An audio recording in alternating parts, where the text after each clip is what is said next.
So, hello, folks. We're going to look at some fun backgrounds and coasters while I brainstorm with you about how can you break into this as a teacher. Like, you're interested in this new curriculum. You've seen enough now to know that it's not hard. You can teach it in elementary school and you see where it goes in high school. Because in order to teach something well, you need to know where it's going next. You need to know something about the segues. And I'm of course I'm talking about World Game and some of those simulations that we've seen, but I'm also just talking about this concentric hierarchy of Platonic and other shapes that you don't have to. I could say we could do there's the empirical and there's the Platonic. In other words, there's stuff about this curriculum that's just true because of its mathematical components. And then there's stuff we want to talk about in terms of planning for the future and thinking about how to use technology. So all the stuff about, managing the climate if that's possible. I call it terraforming. You'll get one group saying we plan to do it on Mars, and then other groups saying, yeah, but we can't even keep it going on Earth. There's every indication that we can't manage the planet. So why do we get a new one, right? This is Soylent, by the way. I put blueberries in it.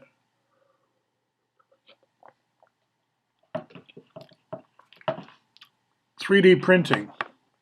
So where you might go with the A, B, and S modules, and where I went, and if you look back, you'll find in my channel a excursion to a local library. Of course, it's a slideshow as usual. When I say we go here and go there, it's usually a slideshow. But in this case, we made the S module, which, as you know, is used between the icosahedron and the octahedron. And I even left off the lid to show that you could do the water filling kind of stuff here, just like we do with the bigger versions. I think when you're going to fill things with fluid or water, exhibit style, it pays to have somewhat bigger sizes so people can see what's going on.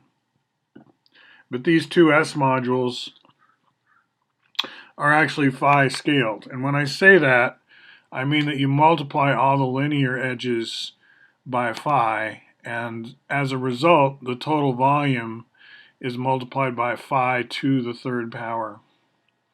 So some of the world game stuff that I'm talking about, for example, comes under the heading of, well, let's see, go back a ways, electrical grids. That's in the news all the time now. Basically, California has hit some overuse problems. The grids don't last forever. Nothing that we build can just operate without a lot of maintenance, and sometimes it's more than just. Let's see if this runs.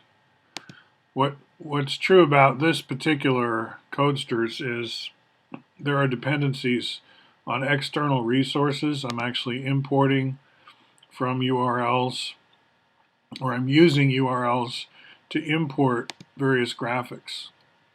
That's really more German than European, whatever, but the idea is we have these big areas of the world that are, even as we speak, growing grids, right?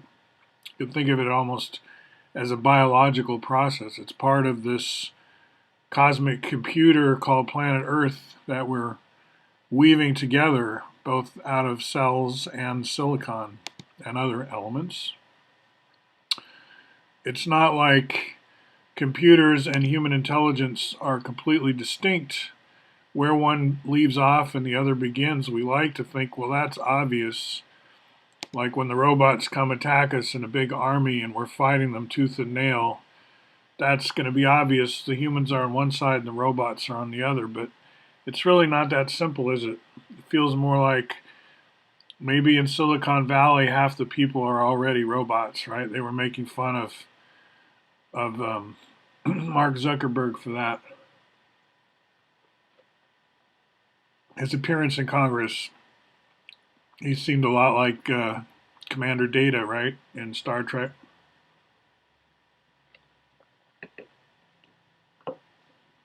So I think the future is bright in terms of giving you access to these materials, but we're looking for the specialty toys.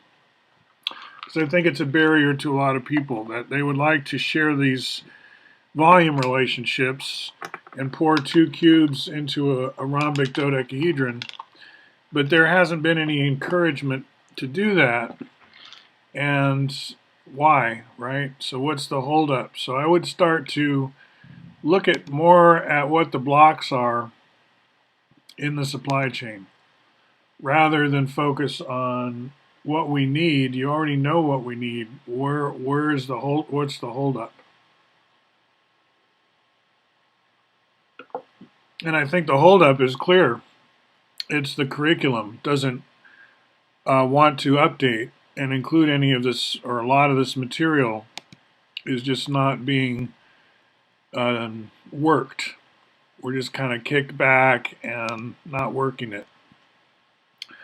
And so that's where you come in as one of those who wants to add some new spin to your teaching. You want some content that not everyone else has. You want to do some market differentiation. You want to stand out. That's what I'm doing. And you might be waiting to see if it's working for me before you jump in. And I think in terms of content, you can see that there's plenty of content here. And so far, we've even mostly just dealt with the Platonic things. I haven't gotten a lot into the actual building of Dymaxion yurts and so on. Like we haven't gotten into DIY and Makerspace, Maker Faire, except for 3D printing the S module and a few other things. But I've mostly just relied on manufactured toys that I do not create or assemble. Like these are not my invention, right? But they work. And we need more of those. And so let's keep on a lookout. But it's from the curriculum that they will derive. So the first task is to get clear on the concentric hierarchy, and that's what my YouTube channel will do for you. So take advantage of you're in on the ground floor and you're in early, and see where you can go with it, and collaborate down the road. We'll talk to you soon.